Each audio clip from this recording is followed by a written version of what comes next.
देश और दुनिया की तमाम छोटी और बड़ी खबरों के लिए हमारे चैनल को सब्सक्राइब करना न भूलें और बेल का बटन जरूर दबाएं।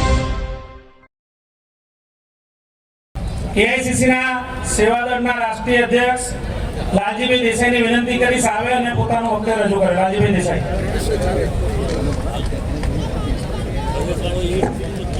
સમય ખૂબ ગયો છે સમજી શકાય, પણ ઉકળાટ પણ એટલો જ છે। જનતાનો આક્રોશ છે, ઉકળાટ છે, અને આ ઉકળાટ ગાંધીનગરની ગાદીએ ગુજરાતની જનતાને ગુમરાહ કરીને 30 વર્ષથી રાજ કરનાર એ સંઘીઓ સામેનો ઉકળાટ છે। ત્યારે આવા જનાક્રોશ સભામાં ઉપસ્થિત માન્ય પ્રમુખ શ્રી અમિતભાઈ, માન્ય વિપક્ષના नेता तुषारभाई, આપણા પ્રભારી શ્રી માન્ય મુકુલજી અને મંચસ્થ સૌ મહાનુભાવો, હું મારી વાત ખૂબ લાંબી કરવાના બદલે ગુજરાતના 30 વર્ષના આ વિકાસના એક નાનકડા એવા આંકડાઓ તમારી સામે મૂકવા માંગુ છું અને પછી એમને જે સંભળાવવું છે સંભળાવીશ। એ કહે છે કે અમે ગુજરાત મોડલ 30 વર્ષથી ગુજરાતમાં રાજ કરે અને તેમ છતાં ગુજરાતના 40% બાળકો એ કુપોષણ હોય તો તમે કોનો વિકાસ કર્યો એ સવાલ મારે તમને પૂછવો છે।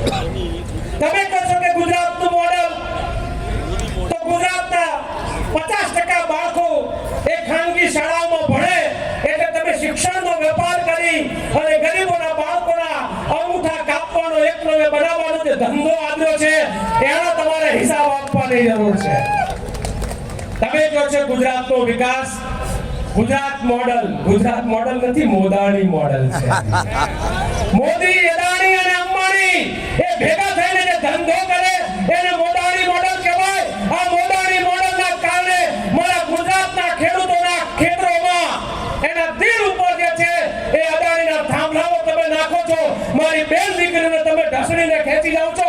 તમને શરમ નથી આવતી? કયા ગુજરાત મોડલની તમે વાત કરો છો?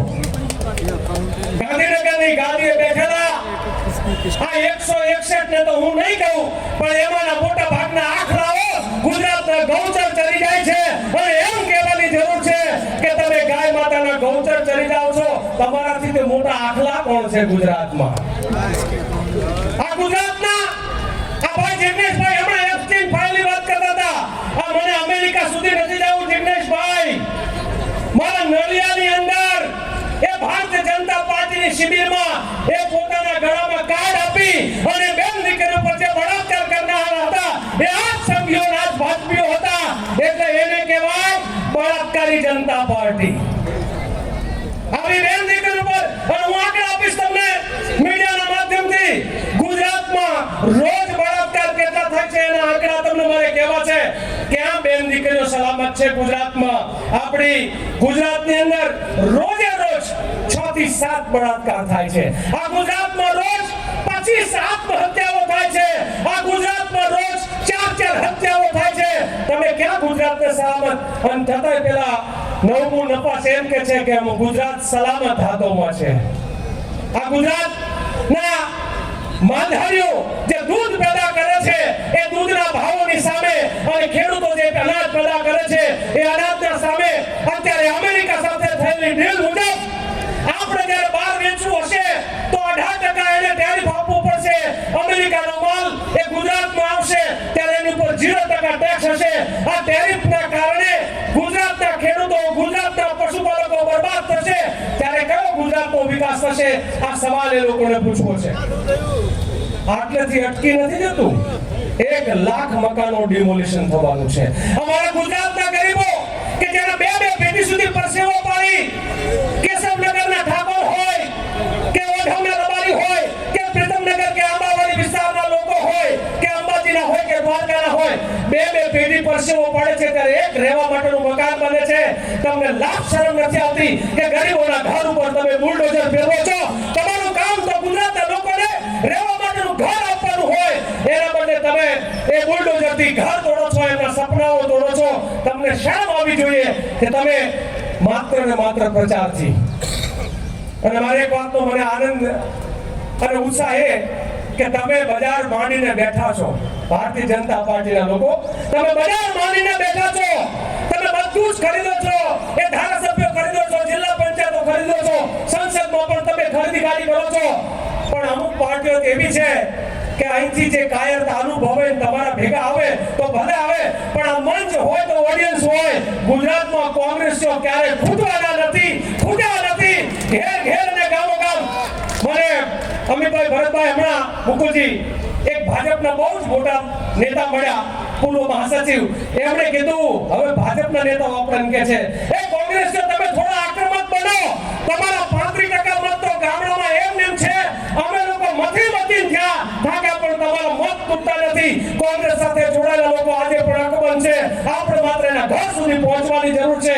આવનારા સમયમાં આપણે લોકો ત્યાં સુધી પહોંચી આજ આશા અપેક્ષા છે.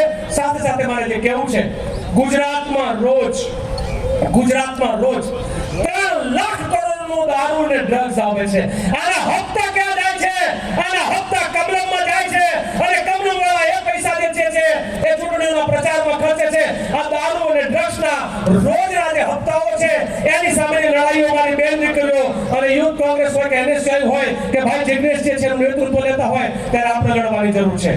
અમિતભાઈ અને તુષારભાઈ જન આક્રોશ યાત્રામાં આખા ગુજરાતમાં પરસેવો જ્યારે પાડતા હોય ત્યારે એ એકલા પરસેવો નહીં, સાથે કોંગ્રેસના કાર્યકર્તાઓ પડે છે. એને પણ સેલ્યુટ કરું છું. જે કોંગ્રેસના કાર્યકર્તાઓ એ અમિતભાઈ અને તુષારભાઈના પરસેવામાં પોતાનો પરસેવો મિલાવે છે, એ આપણે એ માત્ર કોંગ્રેસ પાર્ટી માટે કામ નથી કરતા, પણ એ ગુજરાતના ખેડૂતો માટે, એ ગુજરાતના વંચિતો માટે, શોષિતો અને પીડિતો માટે કામ કરીએ છીએ. ચૂંટણીઓ આવે ને જાય, સત્તા આવે ને જાય, કોંગ્રેસનો કાર્યકર્તા જનતા માટે લગાતાર લડે છે અને લડતો રહેશે. આ લડાઈ આપ સૌને મુબારક. આપ સૌનો ખૂબ ખૂબ આભાર. ધન્યવાદ. જય હિન્દ સાહેબ.